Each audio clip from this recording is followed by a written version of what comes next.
Hello friends, in this video we are going to see numerical from Venturimeter.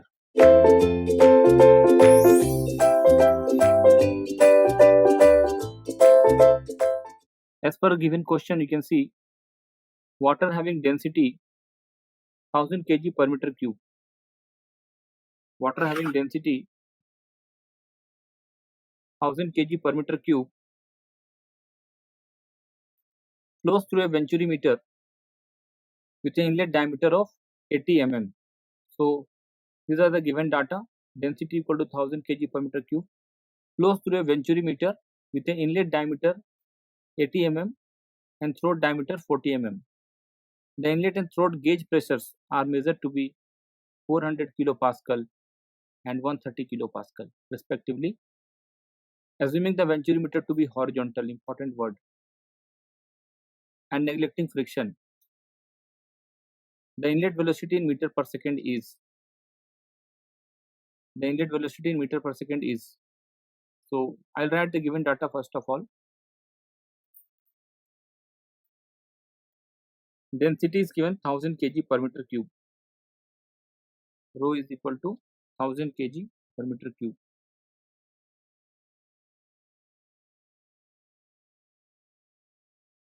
Diameter. Now look at the diameter. Inlet diameter 80 mm and throat diameter 40 mm. You know that throat is minimum cross section area. So throat is D2 and inlet diameter is D1. So D1 is 80 mm. So you have to convert into meter. Please remember everything will be in meter. Q2 is 40 mm, which is almost half of D1. Pressure is given P1. P1 equal to 400 kilopascal. Because when the area will decrease, when the area will decrease in the second case D2, then velocity will increase. Velocity will increase, then pressure will decrease. So P2 must be lesser than P1. P2 must be lesser than P1, 130 kilopascal. Sometimes you can also understand exactly what the value given in the question is matching with the condition or not. Then the question is find the inlet velocity, that is V1 in meter per second. That's the question. So applying Bernoulli's equation, same. Applying Bernoulli's equation at points 1 and 2.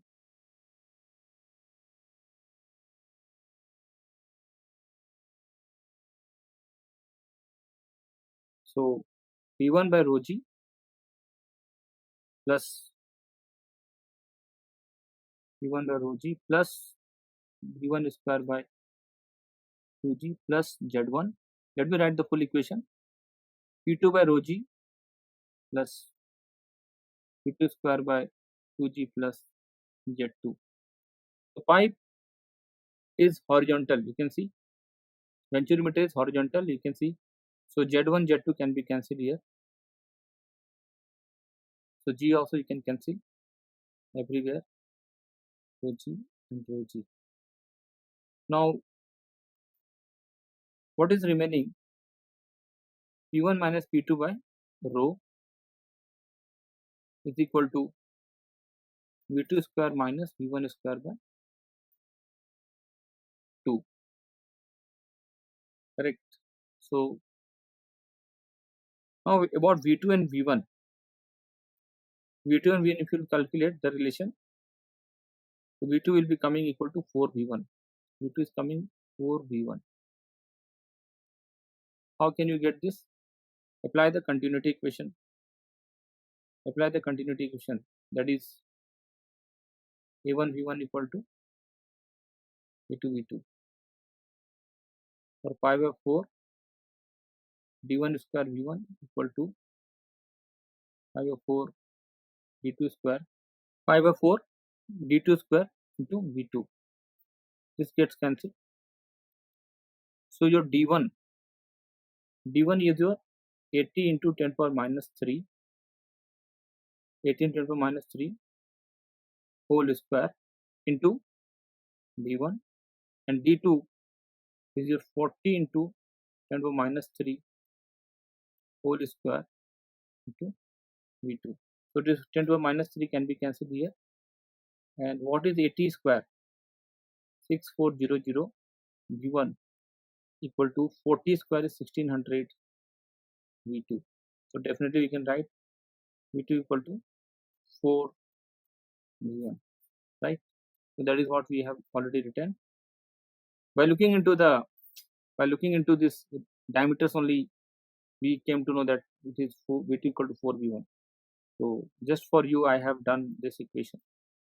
Otherwise, no need. If you are experienced, by looking into the data, you'll come to know what is the relation between velocity. Okay. So P1 minus P2 by rho. What is P1 minus P2? P1 is your 400 minus P2 130 kilopascal. Converted into Pascal 10 to the power 3 divided by density. How much given? 1000.